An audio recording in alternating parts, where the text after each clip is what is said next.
Morning. It's time for our daily lectionary reading for Saturday, August 7th. Make sure I get the day right.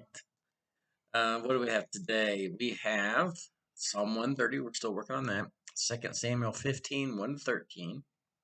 Um, we're on the David and Absalom period. Matthew 7, 7 to 11. So let's get started. Psalm 130. Out of the depths I cry to you, O Lord. Lord, hear my voice. Let your ears be attentive to the voice of my supplications.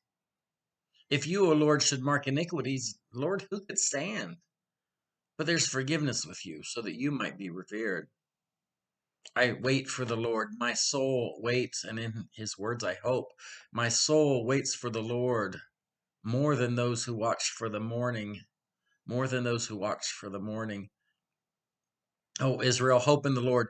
For with the Lord there is steadfast love, and with him is great power to redeem. It is he who will redeem Israel from all its iniquities.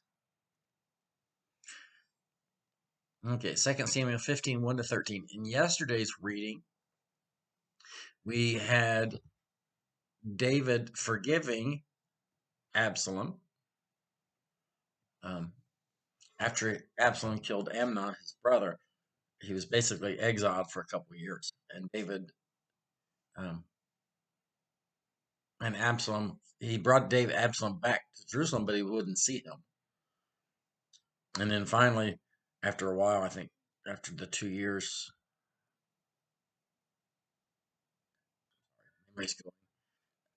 Absalom, Joab, he tried to go through Joab, but Joab wouldn't answer him as far as taking his petition to the king. So he set fires to Joab's field.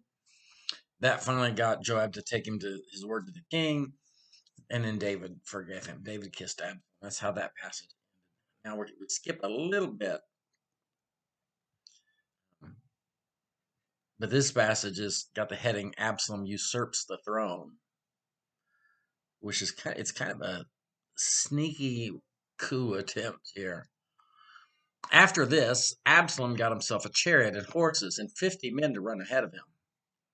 Absalom used to rise early and stand beside the road into the gate, and when anyone brought a suit before the king for judgment, Absalom would call out and say, "From what city are you?" When the person said, "Your servant is of such and such a tribe in Israel," Absalom would say, "See, your claims are good and right, but there's no one deputed by the king to hear you." Absalom said, moreover, "If only I were judge in the land. Then all who had a suit or cause might come to me, and I would give them justice." Whenever people came near to do obeisance to him, he would put out his hand and take a hold of them and kiss them. And thus Absalom did to every Israelite who came to the king for judgment. And so Absalom stole the hearts of the people of Israel. At the end of 4 years, Absalom said to the king, "Please let me go to Hebron and pay the vow that I've made to the Lord, for your servant made a vow while I lived at Geshur in Aram. If the Lord will indeed bring me back to Jerusalem, then I will worship the Lord in Hebron." The king said to him, "Go in peace." So he got up and he went to Hebron. But Absalom sent secret messengers throughout all the tribes of Israel, saying, "As soon as you hear the sound of the trumpet, then shout, 'Absalom has become king at Hebron.'"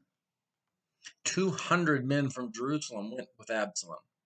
They were invited guests, and they went in with their innocence, knowing nothing of the matter. And while Absalom was offering the sacrifices, he sent for Ahithophel, the Gilonite, David's counselor from his city Gilo. The conspiracy grew in strength, and the people with Absalom kept increasing. A messenger came to David, saying, "The hearts of the Israelites have gone after Absalom." He didn't try to just force the crown from his father. He didn't try a military coup. He just got the people to look to him for things instead of the king. Like I said, it was kind of a sneaky kind of coup. One thing, there's a footnote here in verse 7 where it says, "At the end of 4 years, Absalom said to the king, 'Please let me go to Hebron.'" You might notice that the footnote says that the Hebrew is 40. And I was just having this conversation with someone the other day. 40 in particular, whether it's days or years, is an idiom. This often used in Old Hebrew. That means it's a long time. It mean not. It's not necessarily exactly 40 years or exactly 40 days, uh, because this idiom means it's been a while. If it's been weeks since you saw someone, you might say it's been 40 days since I've seen you. But if it's been a couple years, you might say it's been 40 years. It's just and it's an idiom expression. Um, Numbers are really important to the Hebrews, to the Israelites. So you'll often see 40. You'll see a lot of sevens. Seven is is symbolic of completion, of completeness. You see a lot of threes, where we end up with the Trinity, and you see a lot of 12s. Um, for the 12 tribes. So things that are numbered in the 12s are very symbolic. Now, sometimes if you actually go through and count, they may say there are 12 of these and they have a list of names and there's not 12. There might be 14. But 12, it's important that it be 12 because we have to set aside our modern lens when we read these, because even when we're reading historical accounts, they are the ancients, and this is particularly true of the Middle East, but it's really true of pretty much the known ancient world, or at least that part of the world, that they were more interested in getting the meaning through than the exact facts. So they might fudge numbers because it makes the story more meaningful. Um, so that's one reason we see a lot of these. Looks like to be a discrepancy where there's um, the genealogies. I think it's Matthew, and memory's going today, where it says it's 14, which is two sevens, right? Because seven is important. But then when you count them up, it's not. Uh, but it was important. They'll, if they're giving in some places where they might have a list of lineage and they're saying it's 7 generations, but it's really been 9 and they skipped a couple to make it 7. So again, sometimes when it's depending on which number it is, it's you might take it with a grain of salt. You might have to look at it as um, it's more of a figure of speech than an actual literal. Anyway, let's look at our Matthew passage before I keep going any further there. Ask and it will be given to you. Search and you will find. Knock and the door will be opened for you.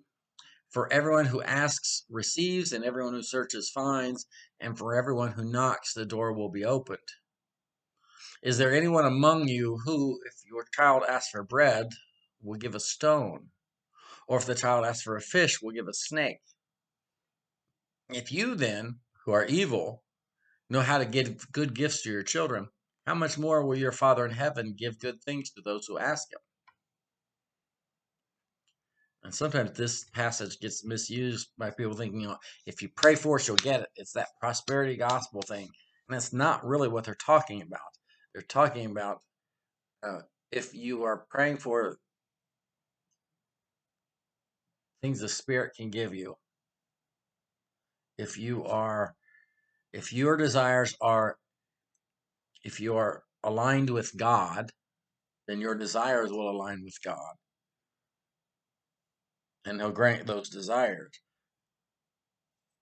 Doesn't mean God's going to grant you a portion or 25 million to buy another airplane.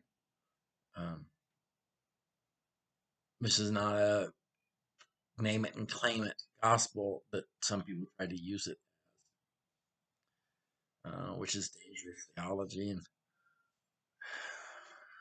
all right, that's enough for today. I'll see you.